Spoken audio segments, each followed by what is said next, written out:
नमस्कार। आप सभी दर्शकों और श्रोताओं का स्वागत है आपके अपने चैनल धर्म अर्थ काम मोक्ष पे।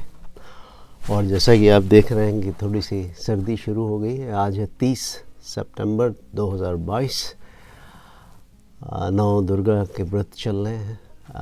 माता दुर्गा अपने 9 रूपों में, और सभी लोग यहाँ पर भी यूनाइटेड स्टेट्स में भी बहुत ज़ोरों शोरों से माता दुर्गा की व्रत कथाएँ, माता दुर्गा की पूजा अर्चना विधि विधान सब उसी प्रकार से चालू है जैसा कि भारत में है, और मैं समझता हूँ कि विश्व के अन्य देशों में भी ये प्रक्रिया चल रही होगी।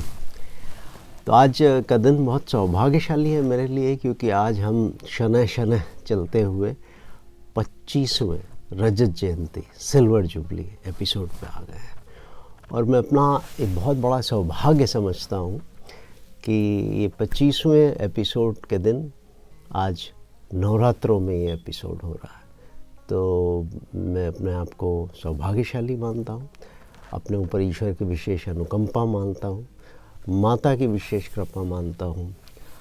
मैं अपने परिवार में 2 बहनों के साथ बड़ा हुआ, 2 भाई मेरे से छोटे हैं, तो बहनों का असर रहा। माता हमारी हमेशा एक कार्यरत महिला थी, सेंट्रल गवर्नमेंट एम्प्लॉय थी, तो उनकी कार्यशैली, उनकी कर्म करने की जो एक उनके अंदर प्रचंड उद्वेग था, और वो बीमार होने के बावजूद किस तरह से अपने कर्तव्य का पालन करती थी, उसको देख के बहुत मैं प्रोत्साहित हुआ हूँ। हमेशा जीवन में बहुत इंस्पायर किया है उन्होंने।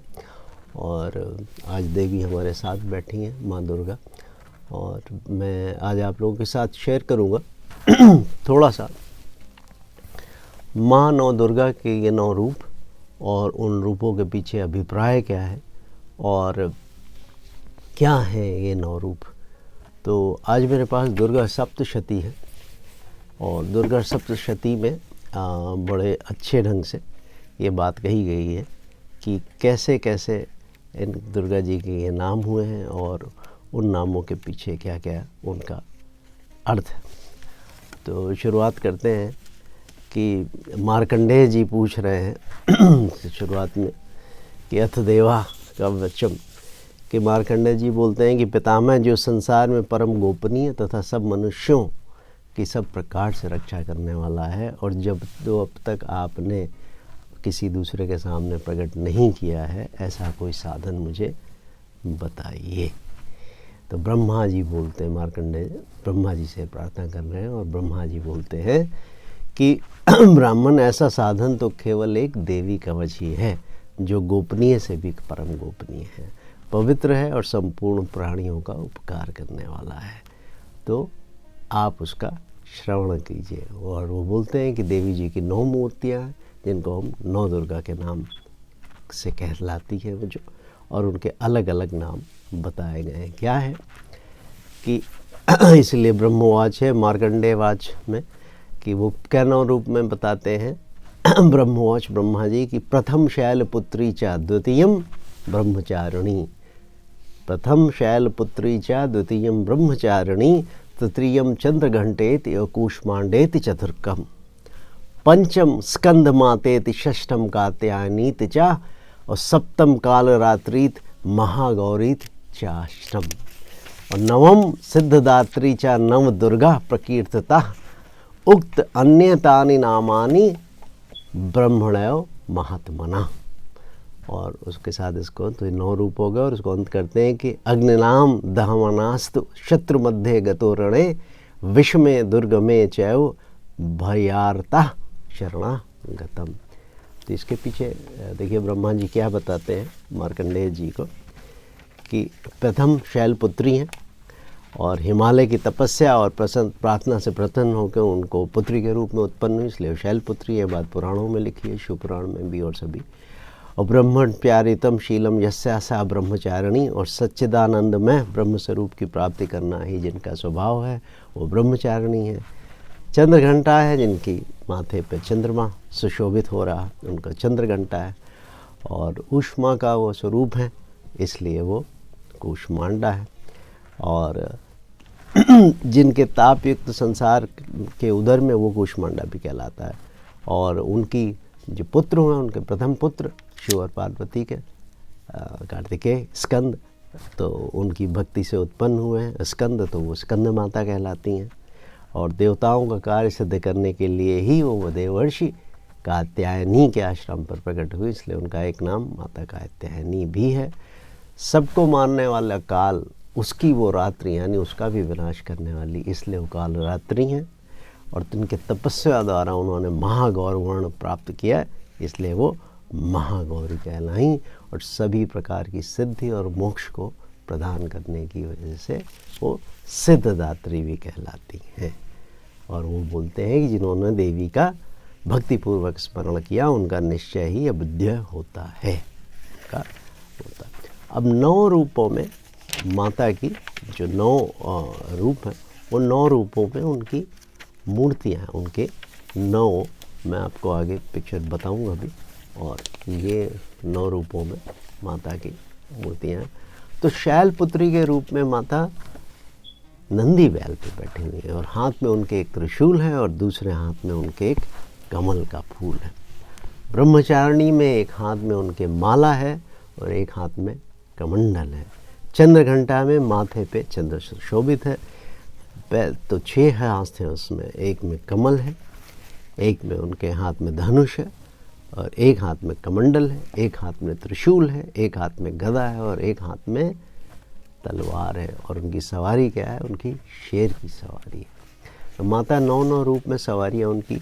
कूष्मांडा के रूप में उनकी सवारी वापस से शेर है। स्कंद माता के रूप में भी उनकी सवारी शेर है। कात्यायनी के रूप में भी उनकी सवारी शेर है। महागौरी के रूप में वापस से नंदी की सवारी है और एक हाथ में त्रिशूल है। और जब कालरात्रि के रूप में आती हैं, महाभैरवी के रूप में, कालरात्रि के रूप में, मैं आप लोगों के साथ इसका थोड़ा सा पिक्चर और वीडियो अलग अलग करके शेयर करूँगा, तो चिंता मत करिए। और सिद्धदात्री के रूप में सारे ऋषि मुनि, सारे लोग, उनके देवतागण उनके चारों तरफ चक्कर लगा के खड़े हुए हैं और वो कमल के ऊपर बैठी हुई है। और कालरात्रि में विशेष बात, सिद्धदात्री, कालरात्रि में उन्होंने गर्दभ की सवारी, गधे के ऊपर वो बैठी हुई है। और महिषासुर मंत्री 9वें रूप में है वो। और उस दिन जिस दिन नवमी होती है उस दिन का ये स्वरूप है। तो ये माता 9 दुर्गा के 9 रूप हैं। 9 रूपों के पीछे अलग अलग कहानी है। और अगर आप दुर्गा सप्तशती पढ़ें तो आपको इसमें सारी कहानी, सारे दैत्यों का विनाश और किस तरह से उन्होंने अपने भक्तों को और इस संसार को इन राक्षसों से मुक्त कराया और इस धरती पे शांति की स्थापना की, ये इस बात में बताया जाता है। एक दूसरी बड़ी महत्वपूर्ण बात मैं आपसे शेयर करना चाहता हूँ, साझा करना चाहता हूँ। दुनिया के, हमारा हिंदू धर्म है, सनातन धर्म जिसको मैं कहता हूँ, उसके अलावा किसी भी धर्म में स्त्री को कभी भी सेंट्रल कैरेक्टर नहीं बनाया गया है। माता के रूप में तो हमारे यहाँ भी वो कृष्ण की भी माता हैं, राम की भी माता हैं, बट एक शक्ति के रूप में शिव को हम अर्धनारीश्वर के रूप में मानते हैं। उनका आधा हिस्सा स्त्री का और आधा पुरुष का। जो शिवलिंग है उसमें भी माता का मान है, उसमें शिव और पार्वती दोनों का प्रतीक माना जाता है।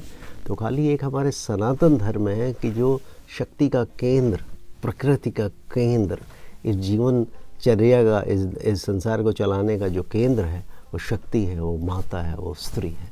बाकी आप किसी भी धर्म को उठा के देख लिए, वो सब पुरुष प्रधान है। किसी न किसी पुरुष ने उनका आरंभ किया।